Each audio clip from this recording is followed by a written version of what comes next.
Hi there, fifth graders. We are going to read some more out of The Invention of Hugo Cabret. We're just going to finish up the very end of chapter 7 and then roll right into chapter 8.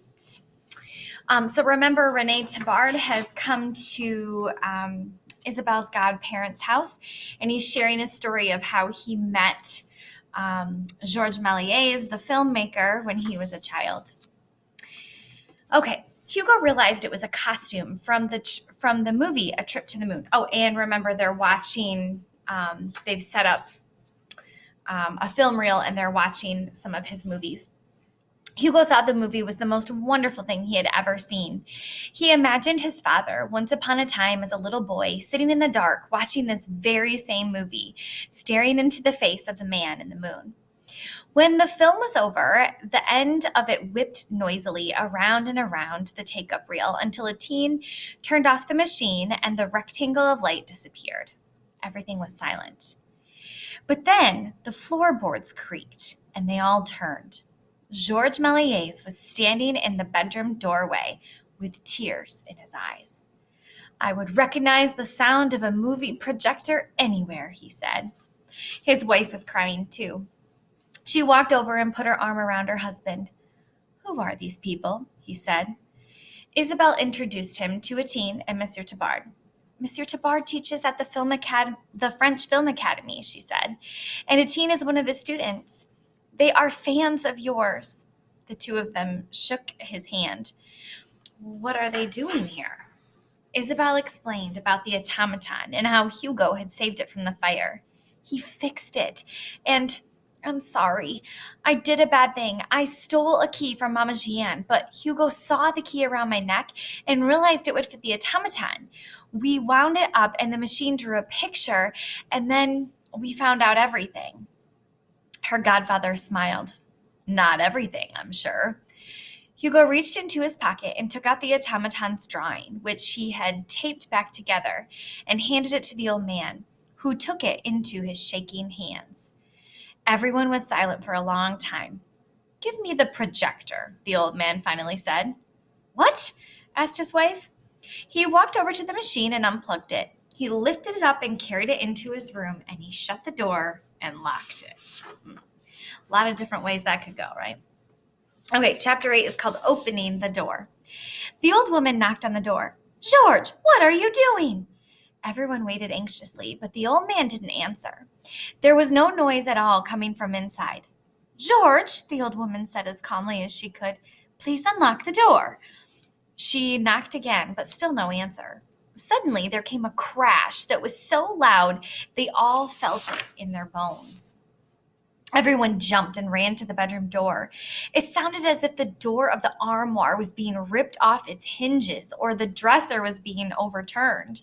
Or worse, the old man had fallen and smashed his head.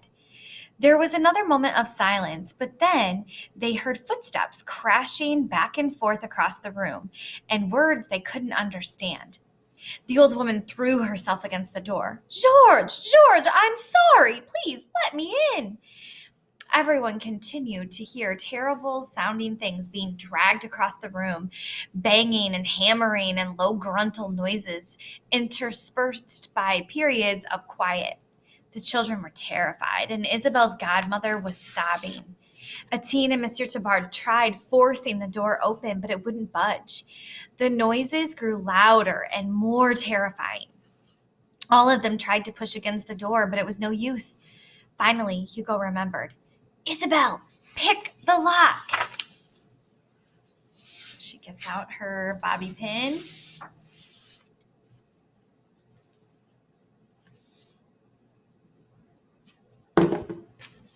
Oop, did I skip the page? I think I did. Yep.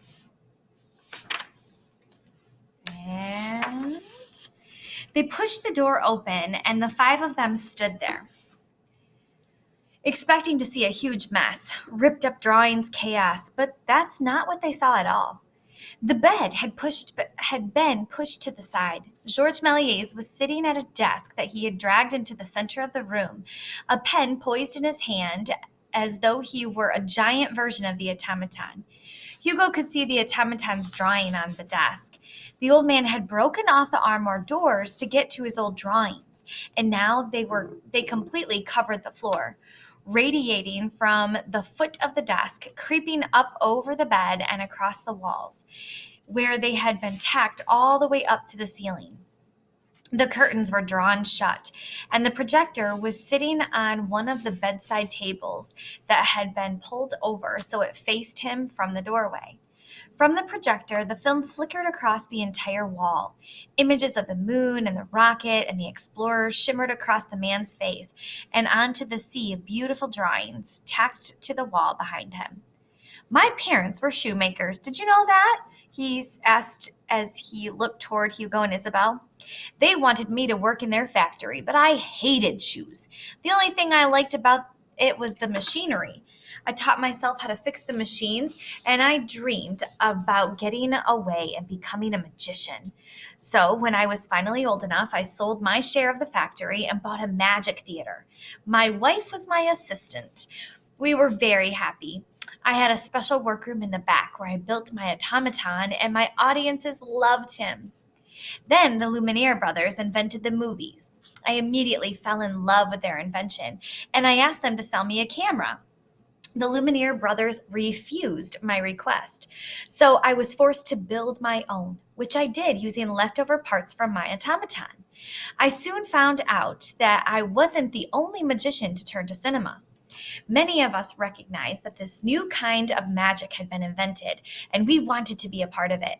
My beautiful wife became my muse, my star. I made hundreds of movies, and we thought it would never end. How could it? But the war came, and afterward there was too much competition, and everything was lost. I hated telling my employees that I couldn't support them anymore. And just when I thought it couldn't get any worse, two of my dearest friends, a young cameraman and his wife, were killed in a terrible car accident. But their baby daughter survived. Me? Said Isabel. You. My father made movies with you? Your father was the cameraman on my last several movies. Your mother was a teacher at a local school, and I loved them very much. After they died, you came to live with us. You were the only bright spot in a very dark world. I made my wife promise she would never talk about my movies again. I shut the door on my past. I burned my old sets and costumes. I was forced to sell my movies to a company that melted them down and turned them into shoe heels. With the money I made from the sale of my films, I bought the toy booth where I've been trapped ever since, listening to the sounds of shoe heels clicking against the floor, the sound of my films disappearing forever into the dust. I was haunted by those ghosts for so many years. The only thing I couldn't bring myself to destroy was the automaton, which I donated to the local museum. But they never put it on display, and then the museum itself burned. The only thing left was the extra key I had made for my wife as an anniversary present long ago, and even that disappeared eventually. I thought the automaton was gone forever, but I was wrong. Miraculously, it survived. Tell me, where is it now? I have it at the train station, said Hugo. What is it doing at the train station? That's a very long story, said Hugo. Bring it to me. Yes, sir, said Hugo. I will be right back. So that is the end of the chapter. Thanks for listening.